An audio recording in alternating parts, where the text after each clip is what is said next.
Starting things off, and at number 10, Nemo doesn't actually exist. I hate to be the one that bursts your bubble, but as it turns out, Nemo might have been just a figment of Marlin's imagination. In Latin, the word Nemo literally translates to nobody. Do you guys think that maybe the writers are trying to add a dark element to this movie? Because if we're taking that into consideration, Finding Nemo means finding nobody. How sad is that? The Reddit user takes things one step further because it is the internet. Do you guys remember the scene where Marlin's wife and children die? Yeah, I try to block that out myself, but let's just say that all of his family actually are murdered by the Barracuda. That means Marlin had a hard time coping with his loss, so he imagined that he had a child named Nemo to help him, with his depression. How bleak is this? Marlin's wife left him, and this sad theory brings us to number 9. Forget everything you thought you knew about Finding Nemo, because, well, this theory is about to shatter everything. Reddit user Black Hat Samurai 1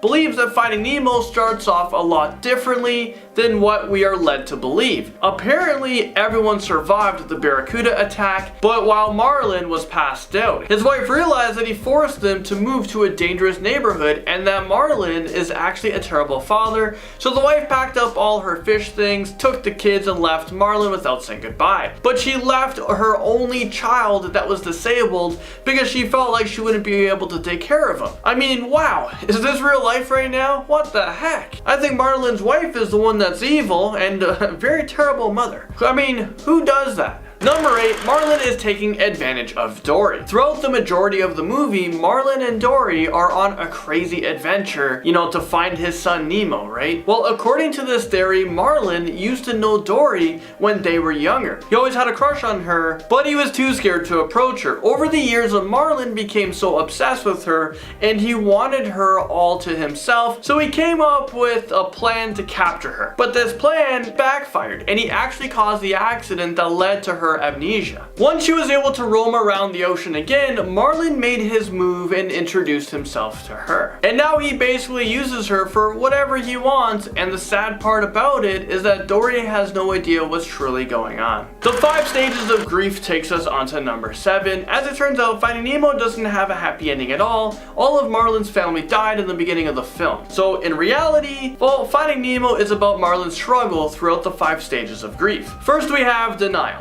Marlin has been suffering from denial ever since the Barracuda attack, and he refuses to believe that his son actually died in the attack. Next we have anger. This is pretty clear where we see Marlin have a ton of outbursts with Nemo. And do you guys remember when we see Nemo at the drop-off? This is the first time that Marlin realizes that Nemo has disappeared and he might actually not be alive. Bargaining comes next. This takes the majority of the movie when Marlin is desperately searching for his son, and he'll do anything to bring him back. Then we have depression, and this is pretty apparent when Marlin saw Nemo's dead body. Yes, I know Nemo was only faking his death, but Marlin didn't know that. Then we have acceptance. When Marlin is captured by a fishing net, Marlin accepts that the only way he'll be with his son again is if he dies himself. I don't know about you guys, but I'm pretty sure that I'll never be able to watch this movie ever again. It's just not the same after, hearing about this. Number 6. What really happened to the fish from P. Sherman's fish tank? The tank gang were the fish from the dentist's office. The fish that helped Nemo make it back to the ocean. But the last time we see them, they're floating in baggies at the end of the movie. I'm pretty sure that whenever we buy a fish from the pet store, they tell us that you should keep the fish in a bag and place it on top of your aquarium water for about 15 minutes and then release them into your tank just so the water levels, the temperature can get as close as possible. And according to Google, fish can survive in a plastic bag for about 7 days. I'm pretty sure the tank gang had no way of escaping from those plastic bags. Oh, and during the Finding Dory post-credit scenes, we see that the tank gang is still in the same plastic bag as the original movie, and they traveled all the way to California. Wouldn't they just run out of oxygen? And wouldn't they be starving? Oh, and their water, it has to be full of waste as well. There's no way it's that clear. So I think that the tank gang wouldn't be able to survive in real life, and I think that they actually died from either, suffocation or starvation. Either way, it wasn't pretty. Next up, number 5, we have petting zoos. This next theory is actually pretty disturbing. Apparently in the Finding Nemo universe, there are a ton of theme parks where they force mentally and physically impaired sea creatures behind cages where other fish can feed them and watch them swim around like some sort of sick and twisted petting zoo. Do you guys remember in the post-opening credit scenes, Marlin and Nemo, when they were swimming to school and Nemo said that he hopes his dad doesn't freak out like he did at the petting zoo? Why the heck would fish need a theme park with a petting zoo? This is kind of equivalent to having a petting zoo full of humans. I mean, that's immoral and wrong. The real synopsis takes us to number 4. How would you attempt to describe the plot of Finding Nemo? I'd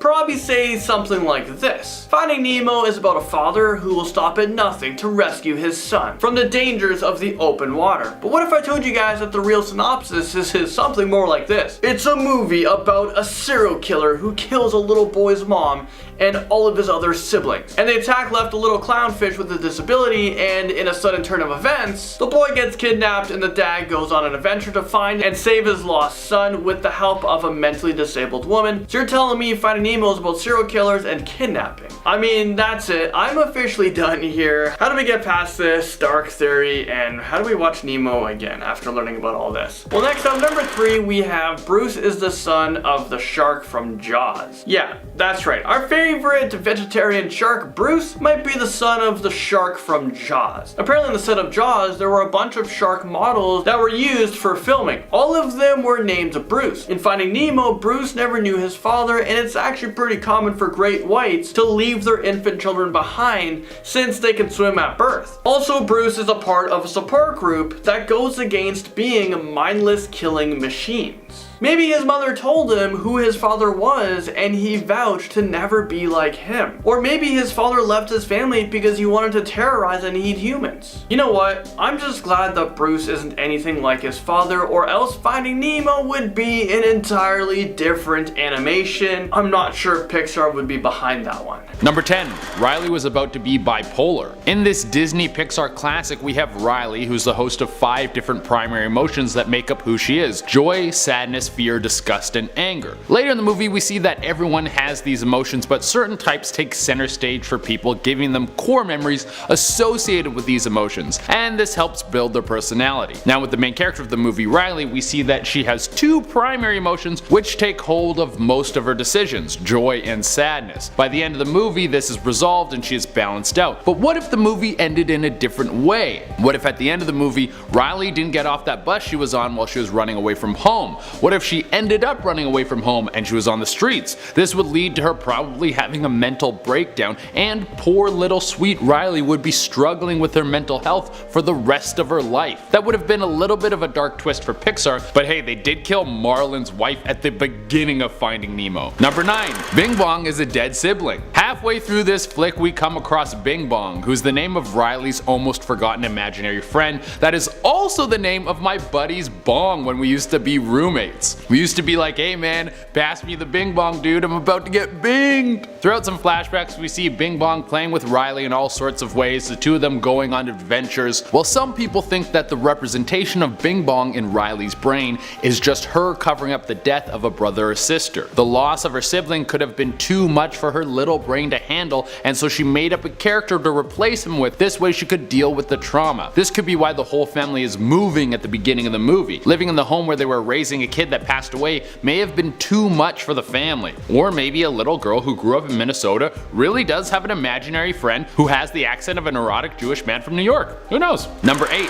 The dump is a metaphor for Alzheimer's. Inside Out pretty much breaks down emotions into working in a factory and an office. The dump is where your memories go when they're not needed anymore. And that's what happens when you get Alzheimer's. Well, if this was the Inside Out world, most of those things would go flying into the dump. I'm pretty sure that's the same thing that happens when you take make a big hit in football. I wonder what the inside out world looks like for a football player with CTE. I bet all his core memories is just loud crashing noises and the urge to crush someone. So the dump could represent not just what happens to your memories as they fade, but it could also represent what happens to your brain as it ages. Number 7.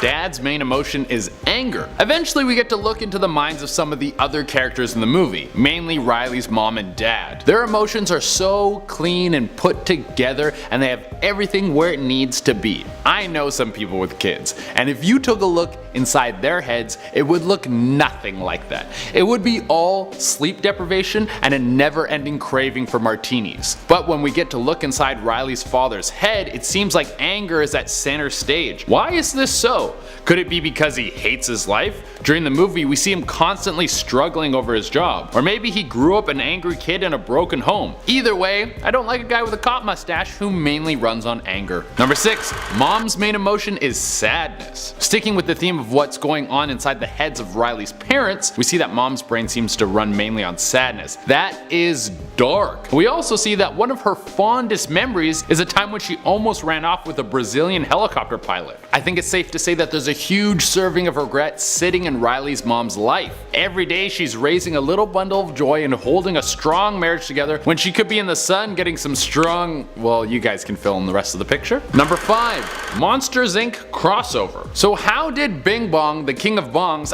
Bing Bong, the loving imaginary friend, come into an existence? Well, it could have been that the imagination of a child is so strong that she conjured him up herself, or that Bing Bong is actually from the Monsters Inc. universe, and when Riley was a kid, he would visit her to make her laugh. I really like this theory because people have been trying to make bridges through the Pixar movies to make one giant universe. And if it's true, it means Bing Bong is actually alive and well out there somewhere. Only the memory of him died. So when you're watching this movie, you can feel a little bit warmer when that scene happens. Number 4.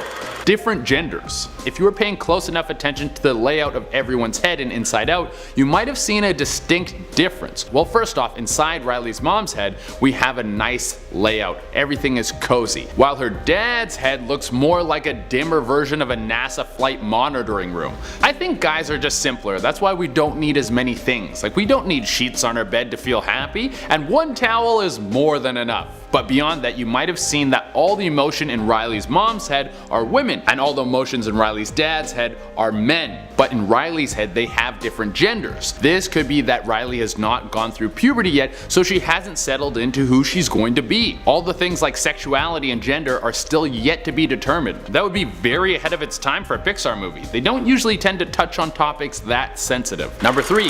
The brain planned everything. We really get the impression that Joy is running the show. All the other emotions look up to her for advice, and she seems to be the big boss. But maybe not. Maybe it's Riley's brain running the show. Why did joy and sadness get sucked into long-term memory? Why does the control panel start to turn gray? This could be because it's really the brain doing everything. Joy trying to stop Riley from feeling any sadness was killing the brain. This is why the whole movie happened. All that insanity that seemed like accidents was actually the brain that had planned this to force joy and sadness to become better friends so Joy could see the benefit of sadness. If the brain didn't do this, Riley would have been on her way to a mental breakdown. Number 1 on the list. Joy is the villain. And we're gonna wrap up this list by turning the movie onto its head. Through the whole movie, Joy is trying to control everything. She tells everyone how to act. She even shoves sadness into a little circle. Also, she can be the supreme leader of Riley's mind. She's running the place like Fidel Castro. And even though Riley seems happy, if Joy had her way, Riley would be well on her way to be a person who can't feel anything other than joy.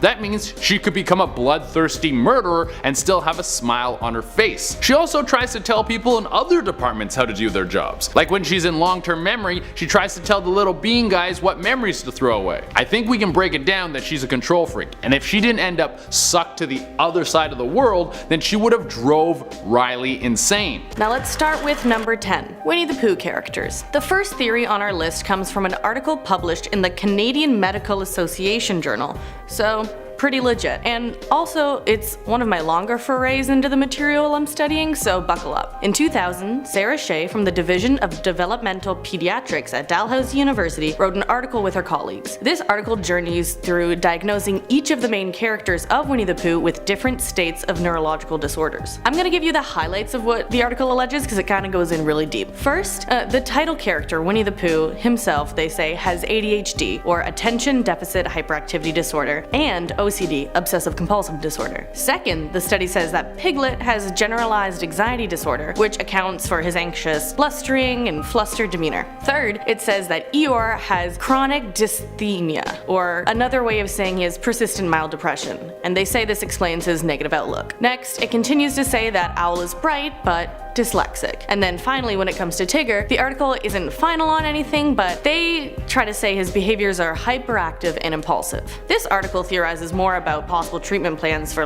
even more characters, and the ones listed above, it goes into even more detail. Plus, other people online have shared other arguments for what characters represent with different diagnoses, but I could deep dive on this one theory honestly for a full 10 minutes, but we have other things to do here, and we're only on number 10 of our list, and we need to keep going. On to number 9. Frozen, Kristoff, and Sven. So let's jump to a more recent Disney production, Frozen. In Frozen, we see Kristoff in warm clothes to keep cozy in the cold climate of Arendelle, and this makes sense. People harvest ice in this movie titled Frozen, so it's bound to be cold. That's not where this conspiracy theory is. We need to take a closer look at Kristoff's wardrobe, then to his adorable reindeer sidekick, Sven, then back to his wardrobe. See anything? Any similarities? There is a theory that Kristoff wears Sven's mom's pelt, wears it as it. Ice harvesters in Arendelle see this orphan Kristoff in blistering cold weather, so they dress him in the tanned hide of a reindeer. But these theories are suggesting that this reindeer hide is Sven's mom, because Sven doesn't have a mother in the movie either. Is Sven just a reindeer so he doesn't notice, or has Kristoff convinced him otherwise? It's something to think about, people, honestly. But anyways, on to number 8, Fairly Odd Parents. Now, this show aired both on Nickelodeon and Disney XD, so it makes the list of Disney theories. Plus, it's too interesting to skip, so good enough reason for me. What this theory suggests is that Timmy's fairies in the show are metaphors for antidepressants. Now, stick with me. The evidence people use is that they arrived when his problems began, then that they are only around when he needs them, as in needing them to balance out the chemical imbalance in his brain. There was also a moment in the episode Channel Chasers when it was mentioned that they would be around for a long time, like him using them for a long time. Importantly, there are side effects when he abuses his wishing powers, just like there are side effects for abusing prescription drugs for mental health illnesses. This might get you thinking about what the other fairies represent as well, so if you think of anything cool, just let me know in a comment. I want to hear it. Number 7.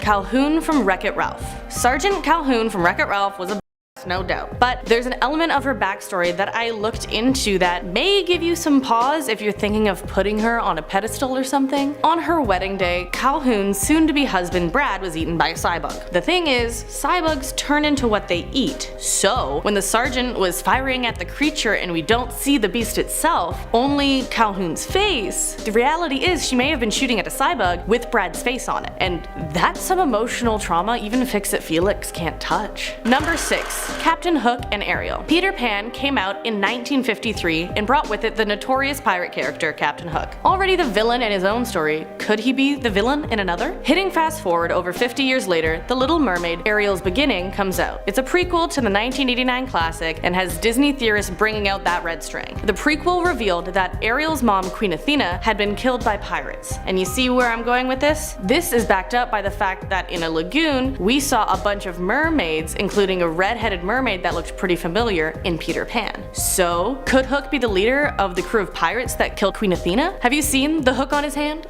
I think he could do it. He's a pirate.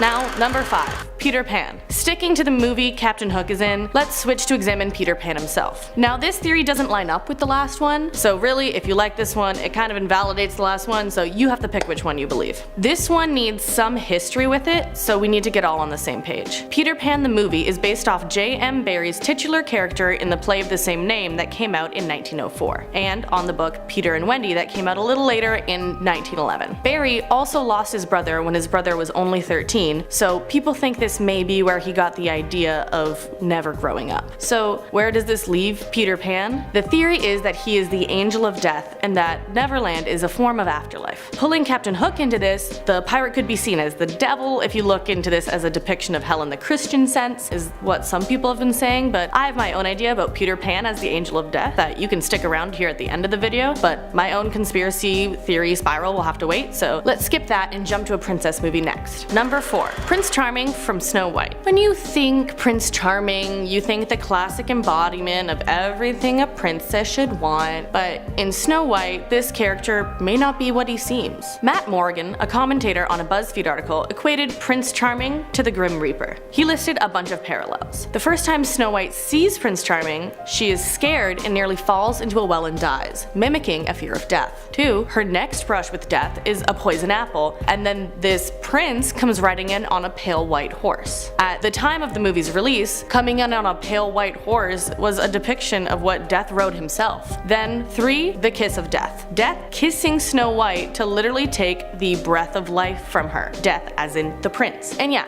there's more. Do you remember Snow White and the prince riding off into a castle that was surrounded by clouds and golden light? And the dwarfs didn't follow them, instead they said goodbye? Well, that's because Morgan's theory states that the living can't follow them into heaven or a heavenly looking afterlife. So there's a dead princess theory for you. Now it's time to switch gears. And when I say gears, I mean number 3, we're talking about cars. If you are familiar with the Pixar theory that all movies are connected, you and others will realize that there's a problem with the theory when it comes to the movie Cars. In the reality of Cars, it's a world without humans. The theory is that the human race in the future is wiped out, possibly murdered, and that cars have gained sentience. If you think this one is a little wild, don't think it's too far out there. Screen Crush interviewed Cars creative director Jay Ward, and his theory lines up. Ward theorized that Cars took over with their advanced AI and then adopted the personalities of their previous owners, took over and adopted the personalities, like, no thank you. So let's check out another theory set in the future. This one's number 2, Aladdin. Now there's quite a few theories on Aladdin, but this one floating around the internet is that it's set in a post-apocalyptic future. This theory hinges on the fact that Genie wasn't in the lamp before the 3rd century, as it uses a line from the movie to back up its claims. Genie says Aladdin's clothes are much too 3rd century, therefore he wouldn't have been in the lamp at that time. He would have been just roaming around. That time for us is the year 300 in the Common Era, which is over 1700 years ago. The thing is, Genie mentions he's been stuck in the lamp for over 10,000 years, which moves our timeline way forward. So Agrabah could be a post-apocalyptic society that goes back to not using technology and could have been inspired by old ways. Finally, this theory is also backed up by the fact that Genie makes countless references to the 20th century, and I might tie that to the fact it's a movie that came out in 1992. I say, keep to continuity. And now for the most tragic and scary theory of them all. Number 1, Carl from Up. We all know I cried at the beginning of Up. Before anything bad actually happened, the movie had me in tears. But this theory just makes it all worse. I'm just gonna say it. What if Carl was dead the entire time? When I say the entire time, I mean once he is 78 years old after the tragic montage of waterfalling tears. The theory starts when Carl decides to follow his lifelong dream of going to Paradise Falls. His balloon equation is impossible, so this theory ventures to explain that by saying all of his experiences were symbolic and he was already dead by this point. They say his trip to Paradise Falls is a journey of acceptance guided by a guardian angel, wilderness explorer Russell. When they make it back to the city, it's also a symbolic meaning of making it back into heaven. Now within this, there's also a sub-theory that says Charles Muntz is a fallen angel selling hellhounds, the talking dogs, to drag Carl into the underworld. And so do with that one what you do. At number 10, Jack Jack is possessed. Now, this theory comes from Spoodern on Reddit. Before we get into it, we need to accept some of the setup to it. First of all, Spoodern said that Syndrome's mother is Psychwave. The evidence for this is that when Mr. Incredible first met Buddy, his tone indicated that he knew his mom. He told the officers, make sure his mom knows what he's been doing. Like he knows his mom. Now, Psychwave is one of the first supers Syndrome kills, but this would make sense because he wouldn't want his mother getting in the way of his plans. Also, her team had a secret base that was all the much easier to get as he got rid of her. Now that we've accepted this condition of a mother-son moment, let's review Psychwave's powers. Spoodern brought up that on the bonus CD of Incredibles, the intelligence was marked as the highest of all superpowers. We also know that Syndrome is very smart. We can see this with the technology he makes, obviously. obviously, and Psychwave's other superpower was possessing another person's body while losing physical control of her own. Now, stick with me and Spoodern here. With these possible powers inherited from his mother, what would Syndrome do in his final moments? Possess the person closest to him. Baby Jack Jack. Spoodern goes on with evidence of the changes to Jack Jack, but I'm already convinced. His full theory and all others will be linked below. So what do you think? Is Jack Jack Jack Jack? Or is Jack Jack Syndrome in Jack Jack's body? On to number 9. Fairy Godmother is the mastermind behind nabbing the prince. And okay, this photo got me thinking. How did the shoe fall off? I wanna know. Just look at the meme. How would Cinderella's shoe fall off if it fit her perfectly? Let's look at the facts of the night. She wasn't the person who created the outfit, it was her fairy godmother. This leaves it open to the possibility that her grandmother was the one who made the shoe a little loose. She was the creator of it after all. Fairy godmother saw a hardworking woman who needed an escape, right? She wanted Cinderella to have a night off and sent her to the ball where the prince was captivated by her. Cinderella was under a time constraint put upon her by her fairy godmother, which resulted in her being more bold up until the last minute when she had to run. And you know what's convenient? One of the shoes that fairy godmother made conveniently falls off. Oh, how silly of me. Yeah, shoes didn't fit quite right. Oopsie daisy, now you left a token at the house of the guy you were hanging out with.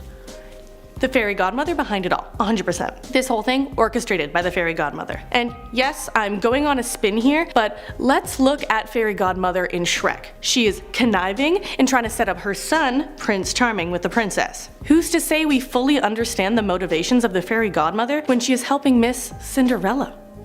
Just watch out who you trust, because you don't know their motivations. But anyways, let's move on to number 8.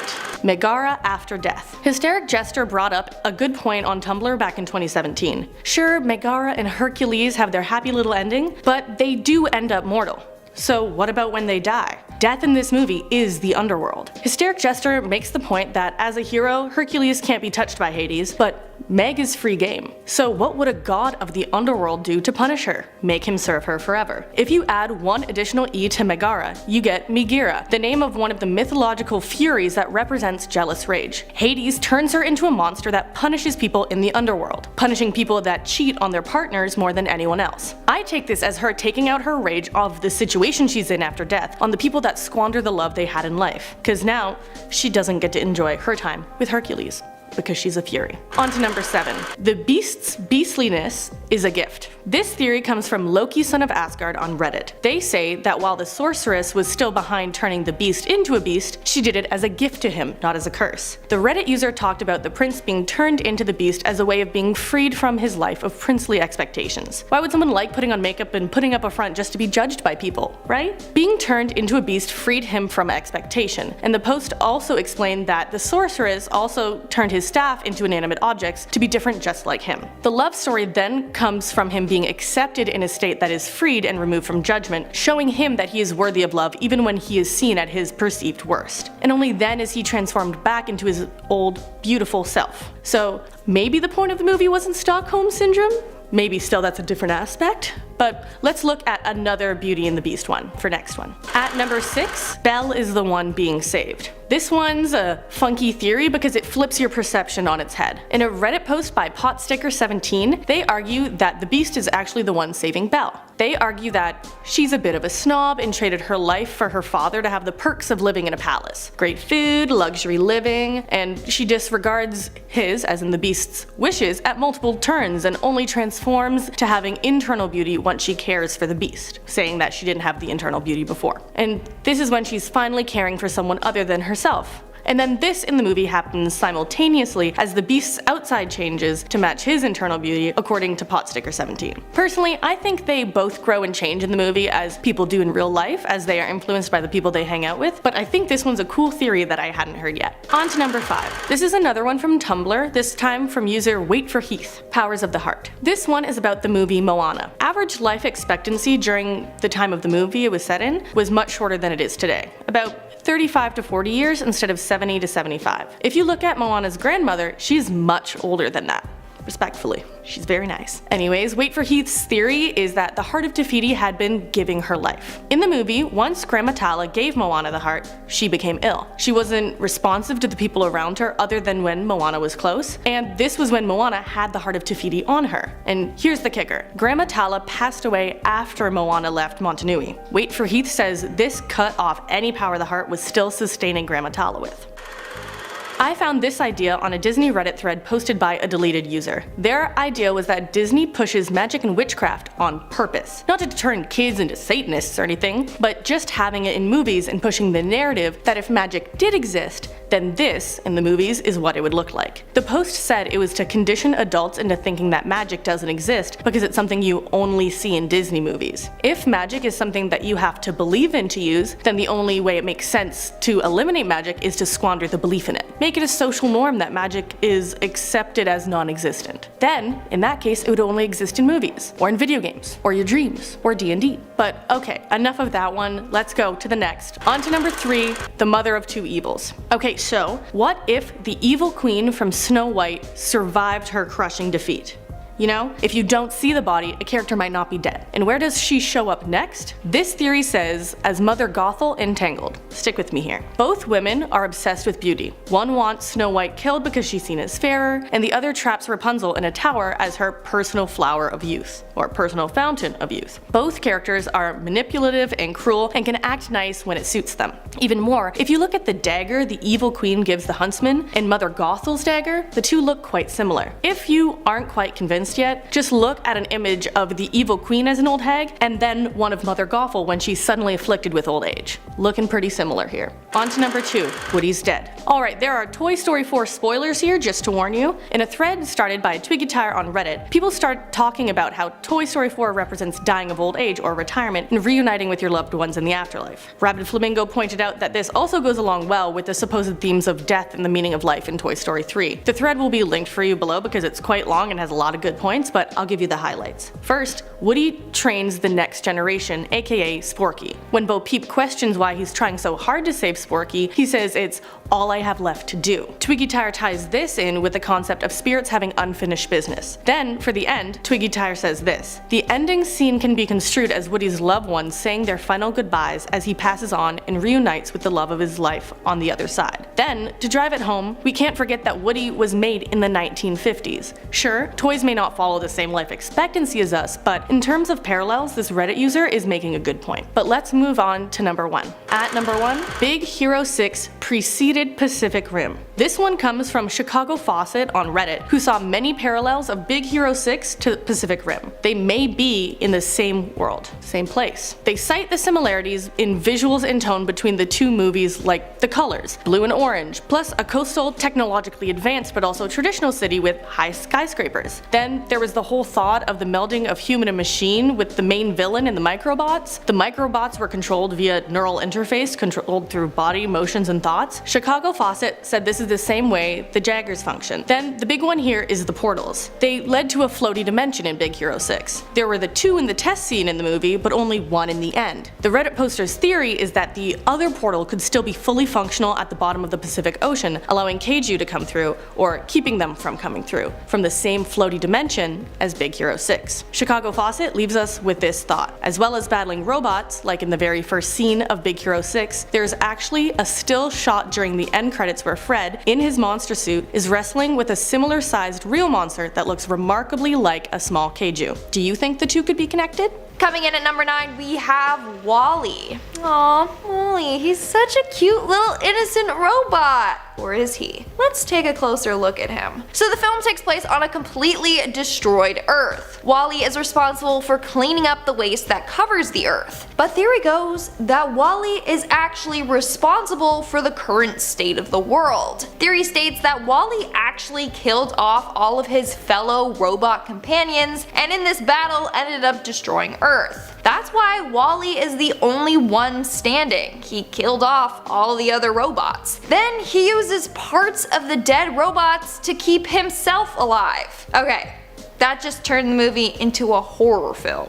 In our 8th spot, we have the Planet of the Lions. Of course I'm referring to Lion King. So theory goes that Lion King takes place in a Planet of the Apes type world. Animals are now the dominant species that have taken over the world. This happened when humans started testing drugs on the animals. This ended up increasing their intelligence, just like in the movie The Planet of the Apes. Then over time, these advanced animals gave birth to more advanced animals, and well, it continued on until they took over the world. In our 7th spot, we have the AI Cars. Disney Pixar's Cars was another really successful film. Owen Wilson killed it as Lightning McQueen, but Miter has to be my favorite. I just love him. Oh my god, I had to do that. So Cars takes place on an Earth devoid of humans. All that's left are cars that act and experience emotions just like humans. Well, theory goes that Cars takes place several thousand years in the future, and they are highly advanced AI cars. These cars became so smart that they killed their owners and took on the personalities of them. See, this is why we need to stop with AI. Robots are becoming way too smart. They're gonna end up taking over the world. I say that while there's an Amazon Alexa right there, probably listening to me. Making our way down the list, number 6, we have Beauty and the Beast. So at the end of Beauty and the Beast, spoiler alert I guess, even though you all should have seen this movie by now. But at the end of the movie, Belle's kiss and love turns the Beast and his workers back into humans. But what's weird is that in other films, you can see the Beast and his workers back to their original forms. Like in Mickey's Magical Christmas that came out after Beauty and the Beast. We see the Beast and Lumiere and Cogsworth back to their cursed forms. They're no longer humans. So theory goes that they got to become humans again for only a little bit before being changed back. Either this is because Belle is slowly falling out of love with the Beast, or because the Enchantress is truly evil and wants the Beast to be a beast forever. We are now at our 5th and halfway mark with the CIA agents. Now we will be taking a look at one of my favorite Disney movies, Lilo and Stitch. So in the movie, Lilo's primary caregiver is her sister. What happened to her parents? Well, it said that they died in a car crash. But did that really happen? Reddit user Kapu_KOA thinks not. They think their parents were actually CIA agents. Let's look at the evidence. So in the movie, it's revealed that Cobra Bubbles, the social worker, was once a CIA agent that worked with the Galactic Council. What? So you're telling me that once he was a CIA agent and then out of the blue he was like, actually, you know what? I'd rather become a social worker. No, I think he was friends with Lilo's parents, and when they died on a mission, he was shook and he couldn't go on working without them. Now, let's take a look at Lilo. She's a pretty interesting kid. First off, her selection of books are not suitable for a kid her age. Some of her books include Practical Voodoo, Iowa's Road Maps, and Oyster Farming. Theory goes that those books were her father's, and he had a wide range of topics to read about as research for when he went on undercover assignments. Also, Lilo loves to take photos. She might have been influenced by her father, who would take pictures of his targets. I kinda like this theory. Like, I wouldn't mind a movie where Lilo and Stitch go on a mission with her parents. In our 4th spot, we have Edna Mode. By far, one of my favorite Disney characters ever. Like, she's such a sassy genius, but she's also a cold-blooded killer. Yep. So in the film, we see that Edna is so opposed to capes. Why? Because tons of superheroes have died from wearing capes. She names Thunderhead, Stratogale, Dino Guy, Splashdown, and others. All of them died tragically, having their capes caught on something and then dragged to their deaths. Well, theory goes that Edna was the suit designer for those superheroes, meaning that she is the one to blame for their deaths. That's why she's so against capes now. She has learned from her mistakes and refuses to ever make a super cape again. In fact, on the special features on the Incredibles DVD, you can see info cards on all the supers mentioned in the film. If we look at Stratogale, she was just a high school student trying to use her powers for good, but Edna's mistake cost her her life. She got sucked into a plane's turbine and got sliced to death. That's pretty dark. In our 3rd spot, we have The Diversion. So I'm sure most of you have heard about the urban legend surrounding Walt Disney, that he was cryogenically frozen waiting to be brought back to life one day. His body is supposedly stored somewhere in Disney World. Well, theory goes that the movie Frozen was created as a diversion. Nowadays, when you Google search Disney's Frozen, only the movie pops up. But before the movie came out, if you typed Disney Frozen, the legend about Walt Disney being frozen would pop up. So now theory goes that Frozen was created so people would stop reading about this legend. Maybe because it isn't a legend and it's actually true. Walt Disney was frozen and will be brought back to life soon. Actually, probably not soon. Just wait till all of this mess is figured out. And then you can come back, Walt. Coming in at number 2, we have The Little Patient. So let's take another look at the movie The Little Mermaid. In fact, it might not even be about a mermaid at all. It might really just be about a poor girl that suffers from schizophrenia. So theory goes that Ariel is not a mermaid at all. Instead, she's a patient at a mental hospital. Her sea friends, Flounder and Sebastian, are really just voices in her head. Meanwhile, she longs to be normal, aka part of the normal world. Ursula is really just Ariel's doctor that gives her some meds to stop the voices in her head. And Eric, well, he's just a nurse that Ariel becomes obsessed with. Now, Ariel's room has ocean wallpaper, which makes her believe that she's underwater and is a mermaid. Most of the stuff she experiences is all just made up in her head. In our 9th spot, we have the secret villain. According to this next theory, the real villain of Toy Story 2 is none other than Wheezy the Penguin.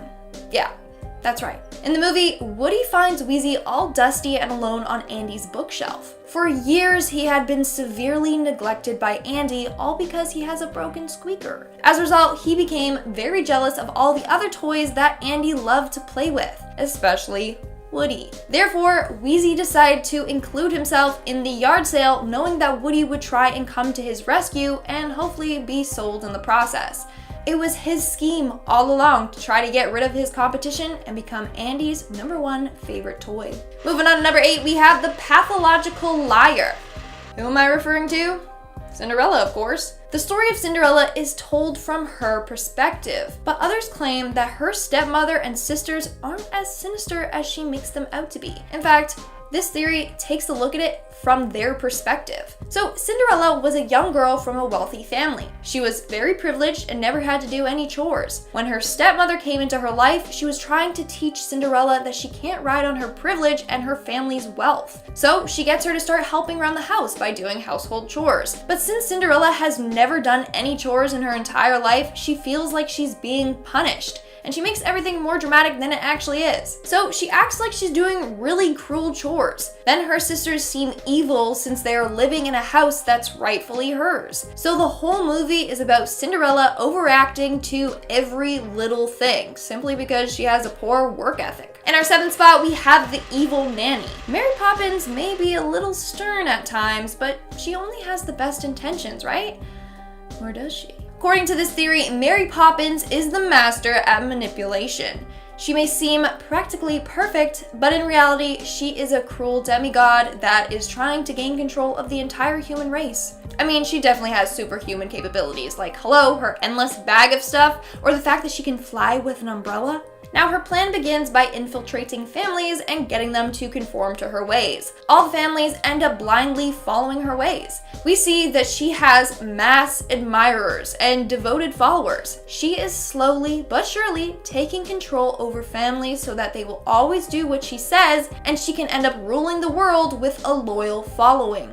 In our 6th spot, we have Up to Heaven. The Disney Pixar movie Up has one of the saddest beginnings in Disney movie history.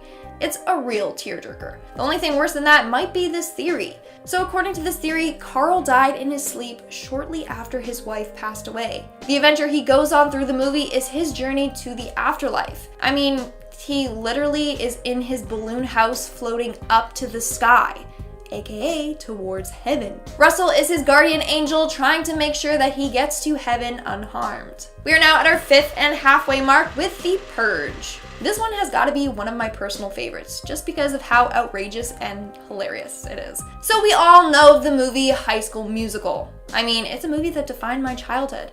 To this day, I still have every single song memorized, and yes, I brag about that, okay? Those songs are everything. Anyway, this theory suggests that High School Musical and The Purge exist in the same universe. I know, but how else can you explain how the students get away with trashing the cafeteria, or how Lava Springs in the second movie didn't get shut down, or how Miss Darbus got away with forgery by applying to Juilliard on behalf of Troy? Seriously, none of their actions have consequences. You know where else you can get away with anything?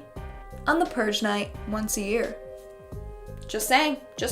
In our third spot, we have The Gruesome Murder. The Emperor's New Groove was actually a really good movie. Like, it deserves more attention. Like, Yzma and Kronk are an iconic duo. Now, this theory shows how evil Yzma actually is. In fact, it's thought that Cusco isn't the first human Yzma has turned into a creature. So in one of the scenes, Cusco ends up wandering into a scary-looking jungle. While doing so, he witnesses a fly trapped in a spider web. The fly says, "Help me," right before being viciously eaten by a spider. Well, isn't it quite weird that the fly had the ability to talk? I mean, Cusco interacts with several other animals in the movie and none of them can talk, except this fly. So this has led people to believe that that fly was actually a human that Yzma then turned into a fly, meaning that that scene is much darker than we realized. It's the human's last moments of life. In our second spot, we have the deathbed. According to this next theory, Snow White may not have had a happy ever after. So in the film, we see that Snow White is woken up by her true love's kiss. But in reality, the prince is the personification of death. Snow White was laying on her deathbed. The prince's kiss was actually a Dementor's kiss that sucked the last little bit of life out of her, meaning she actually ends up dying at the end of the film. She then wakes up and imagines her perfect ending, riding off with her prince. Notice how she rides off to a castle literally in the clouds?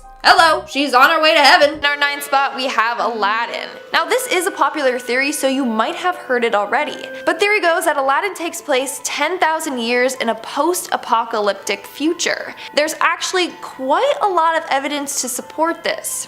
For starters, when Genie comes out of the lamp, he said he's been in there for 10,000 years. Yet he's making modern day references, like doing an impression of Arnold Schwarzenegger and Jack Nicholson, meaning he must have been around during that time if he knows who they are. But then 10,000 years has passed, meaning it's 10,000 years in the future. But the world doesn't look so advanced besides magic carpets.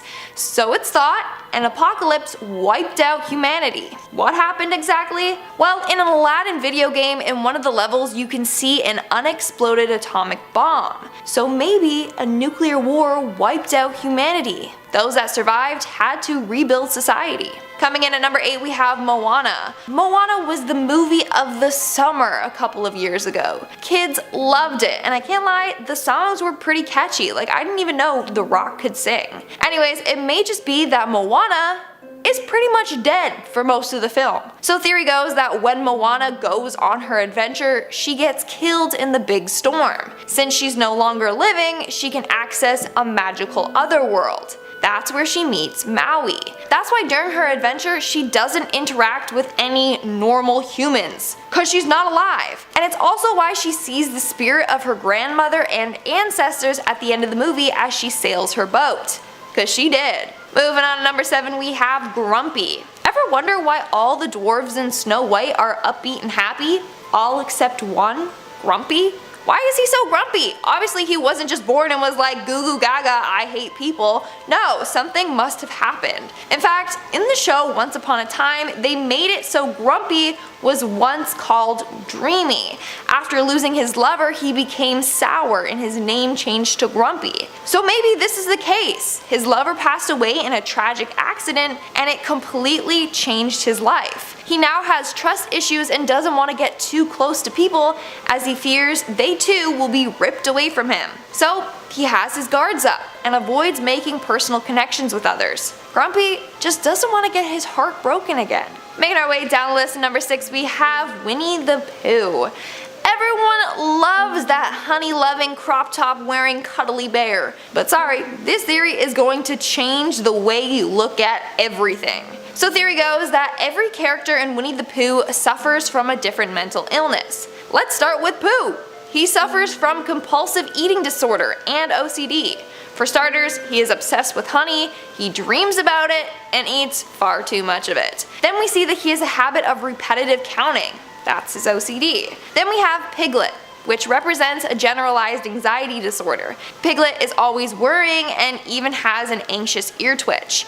Eeyore is clearly depression. Don't need to explain that one, you can clearly tell that he's depressed. Owl is dyslexia because he has trouble reading, and also narcissism since he often thinks he is wiser than others. Kanga has social anxiety disorder, which is why she's so overprotective of her son. Tigger has ADHD, which is why he's bouncing everywhere all the time. And Christopher Robin, well, he has schizophrenia and imagines all of his friends. His friends appear depending on what state he's in. For example, if he's more anxious, then Piglet will appear. We're now at our 5th and halfway mark with Jack syndrome. Okay, this theory is really gonna throw you for a loop, and you gotta pay attention. So, in the first Incredibles, we see Syndrome dies after his cape gets sucked into a plane's turbine. But did he really die?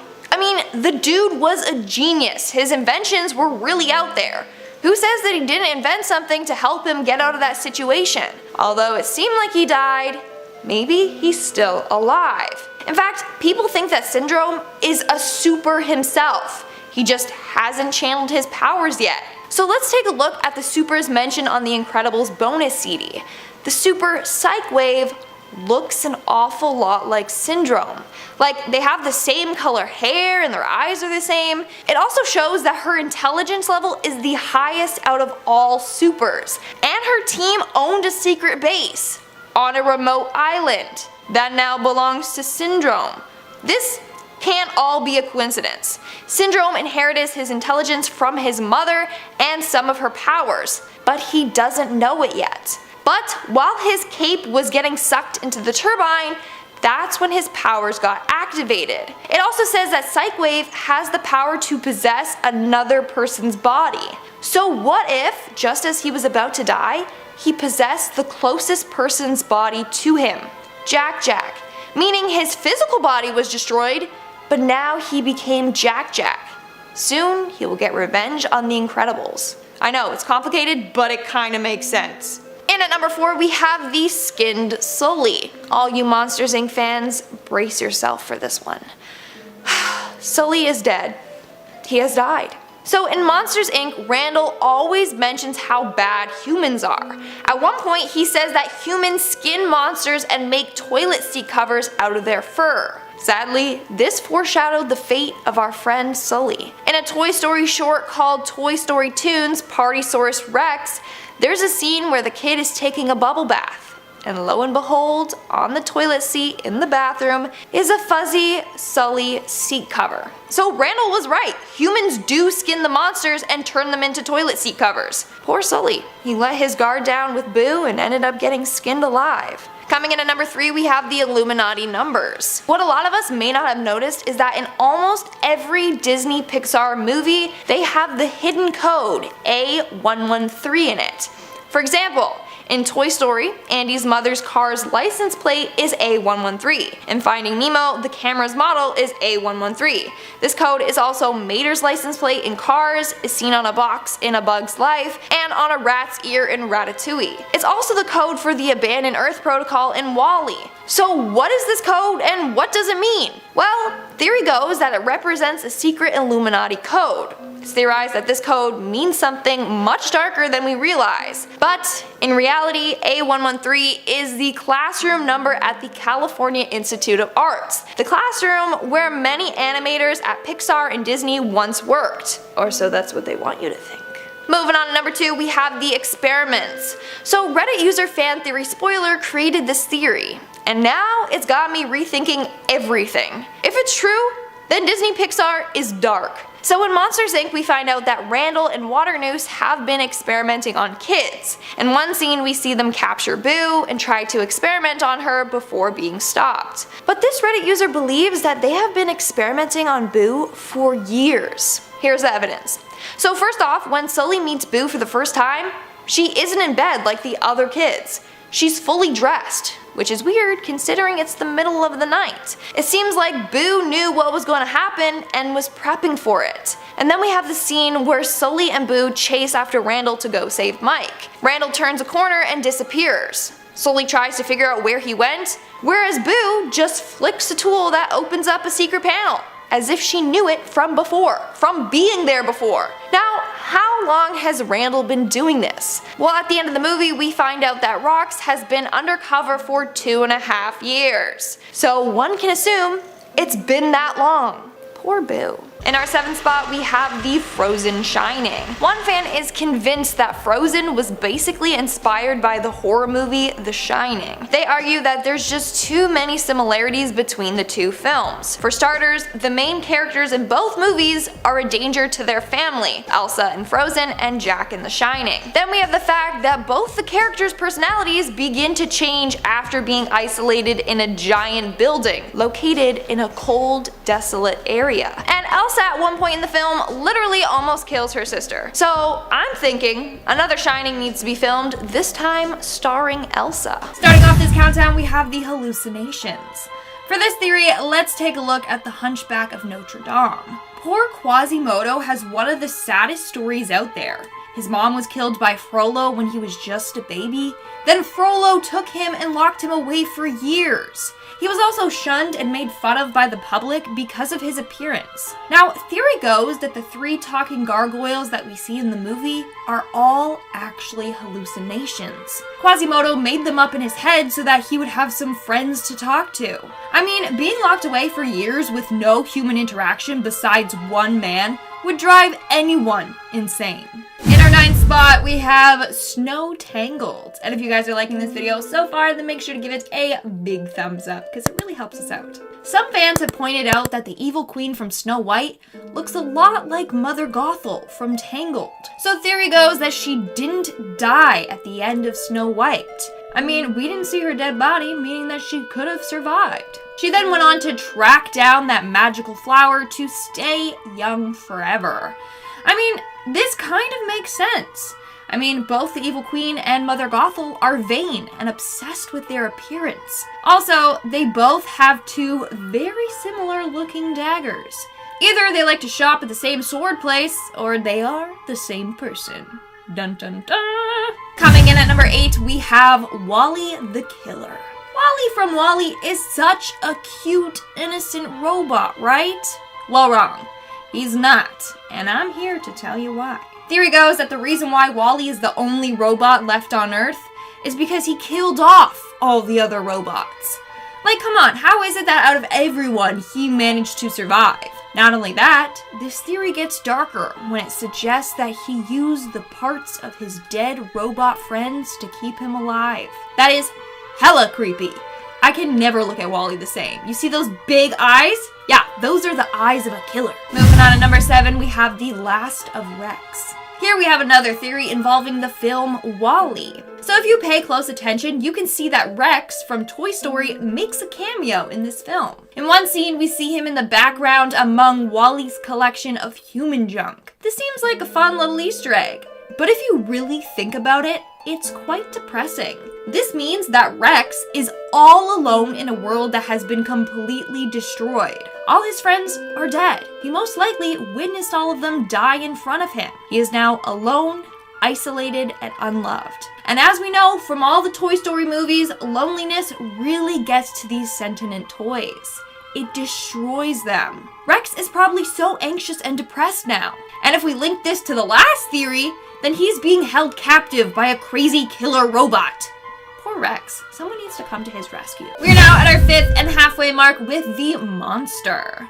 I think we can all agree that Bing Bong's death in Inside Out was extremely sad. It had adults all over the world weeping. So theory goes that Bing Bong was actually a scare monster from Monsters Inc. Riley was a child that he visited when she was younger. just like how Sully visited Boo. If this is true, then it means that Bing Bong in the film was just a memory from her childhood. So in the end, he really didn't die, but just the memory of him did. Most likely, this is because she's growing up. I mean, this theory makes everything a little less sad, but still, it's so dark. Coming in at number 4, we have the Evil Corporation. In WALL-E, we see that Earth is no longer fit for humans. It's completely polluted and destroyed. Well, fans began to question how this came to be in the first place. Sure, humans are to blame, but this theory suggests that something more sinister is going on. Theory goes that the corporation, by and large, are to blame for this. In the movie, this is the space program that takes all the humans to space.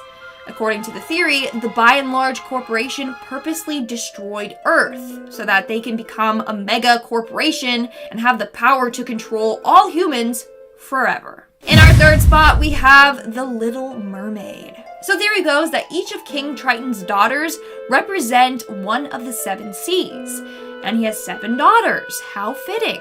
So Ariel's hair is red, so she represents the Red Sea. Alana has black hair, so she represents the Black Sea.